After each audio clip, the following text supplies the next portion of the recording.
Hey people, thank you for coming back to watch my videos. Please hit the red subscribe button and drop your comment down below.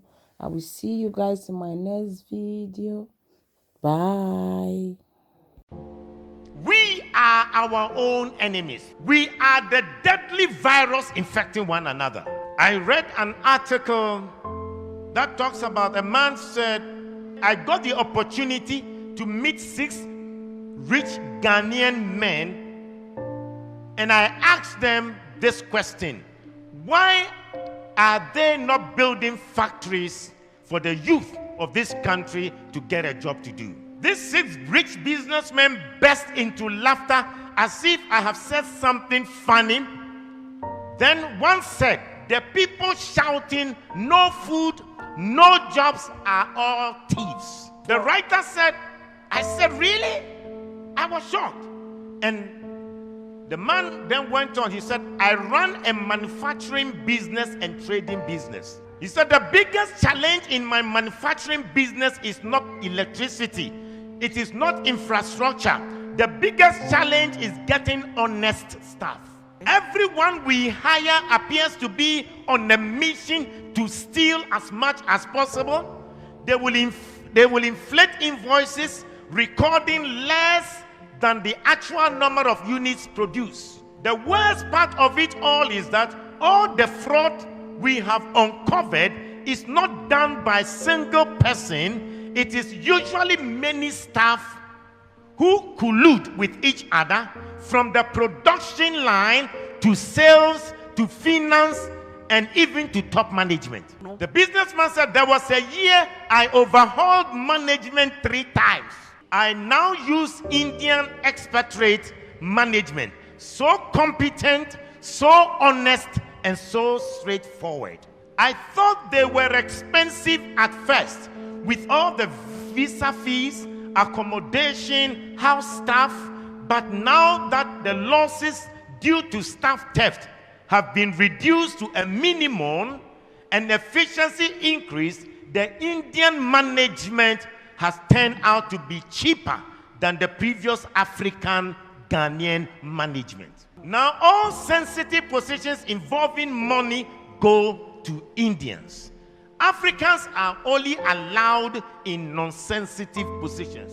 This is what the businessman further said. I used to criticize indigenous African companies like Dangote Group that hire so many Indians when there are many unemployed Africans. But now I understand their painful decisions. He said, my biggest challenge in the trading business is the same. In other words, he has a trading shopping business, and he said it is getting honest staff.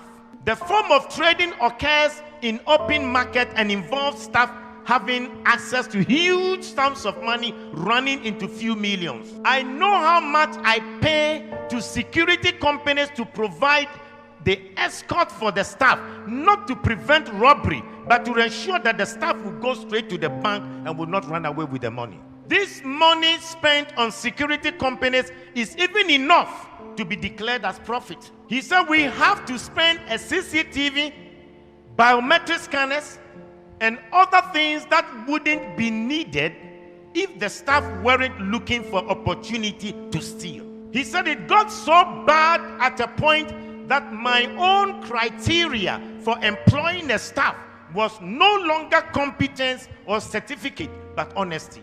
At least competence and skills can be learned, but once you are dishonest, you are dishonest. He said we always complain of the economy and how there are no jobs.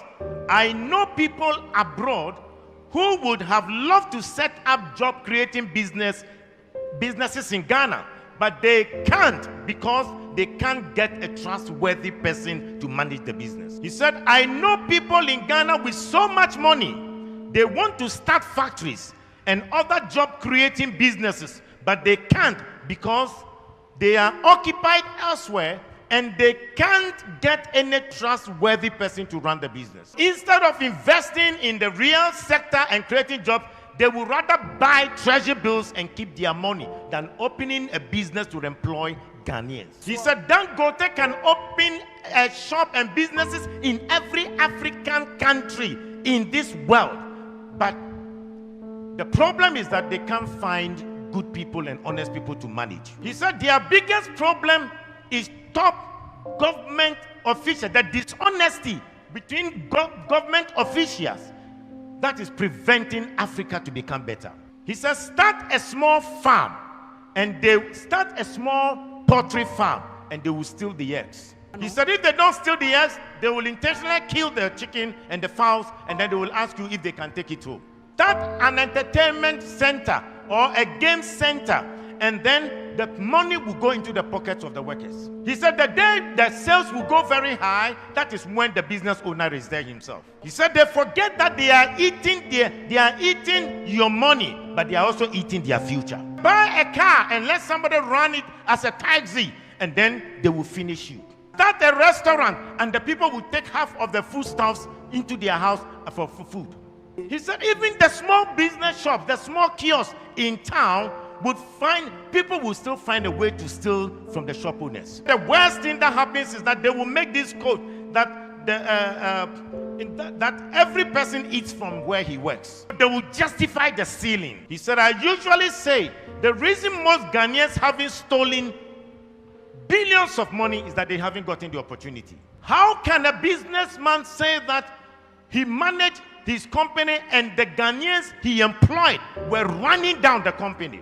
And they would rather prefer Indians to be top managers. And these Indians are managers that they are honest, they are straightforward.